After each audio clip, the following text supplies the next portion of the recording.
ഇത് നെസ്ലയുടെ പൊടിപ്പാലാണ്. ഇപ്പോൾ പാലില്ലാത്ത ഒരുപാട് അമ്മമാരും വർക്കിംഗ് മദേഴ്സൊക്കെ കോമൺ ആയിട്ട് ഉപയോഗിക്കുന്ന ഒരു ബ്രാൻഡാണ്. ഇപ്പം നെസ്ലയുടെ തന്നെ ക്വാളിറ്റി ചെക്കിങ്ങിൽ ഇതിലൊരു സെർലൈഡ് എന്നൊരു ടോക്സിൻ കുഞ്ഞു മക്കൾക്ക് ഫുഡ് പോയ്സൺ പോലെയുള്ള ആരോഗ്യ പ്രശ്നങ്ങൾ ഉണ്ടാക്കുന്ന ബാക്ടീരിയയുടെ പ്രസൻസ് കണ്ടുപിടിക്കുകയും അവർ ഈ ബ്രാൻഡ്സ് ഒക്കെ നിങ്ങൾ തൽക്കാലത്തേക്ക് കുട്ടികൾക്ക് കൊടുക്കേണ്ട എന്ന് വിഡ്രോ ചെയ്യുകയും ചെയ്തു. അവരുടെ തന്നെ ഒഫീഷ്യൽ സൈറ്റിൽ ഏതൊക്കെ കൺട്രീസിലുള്ള പ്രൊഡക്റ്റാണ്, അതുപോലെ ഏതൊക്കെ പ്രൊഡക്ട്സ് ആണെന്ന് ഒഴിവാക്കണമെന്ന് കൃത്യമായിട്ട് പറഞ്ഞിട്ടുണ്ട്. അതിൽ SMA, NAN, ബെബ മുതലായ ബാച്ചസ് ആണ് അവർ നീക്കം ചെയ്തിട്ടുള്ളത്.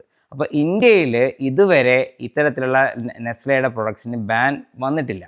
എന്നാൽ ഒരു കൃത്യമായ ക്ലാരിറ്റി വരുന്നത് വരെ നമുക്ക് നെസ്ലയുടേതായ പൊടിപ്പാൽ തൽക്കാലത്തേക്ക് കുഞ്ഞുമക്കൾക്ക് കൊടുക്കാതെ ആൾട്ടർനേറ്റീവായ പൊടിപ്പാലുകൾ കൊടുക്കുക. അപ്പോൾ നിങ്ങളുടെ കുട്ടികളുടെ ഡോക്ടറുടെ നിർദ്ദേശപ്രകാരം നിങ്ങൾ പൊടിപ്പാൽ കൊടുക്കുക. പൊതുവേ നമ്മുടെ അമ്മമാരിൽ കാണുന്നൊരു പ്രവണതയാണ് സൂപ്പർ മാർക്കറ്റിലൊക്കെ പോകുന്ന സമയത്ത് പൊടിപ്പാൽ കാണുകയും എൻ്റെ കുട്ടിക്ക് തൂക്കമില്ല, അപ്പോൾ പാല് തികയുന്നില്ലല്ലോ എന്ന് പറഞ്ഞ് സ്വന്തം തീരുമാനിച്ച് പൊടിപ്പാൽ കൊടുക്കുന്നത്. അപ്പോൾ കൃത്യമായ നിർദ്ദേശപ്രകാരമില്ലാതെ പൊടിപ്പാൽ കൊടുക്കാതിരിക്കുക.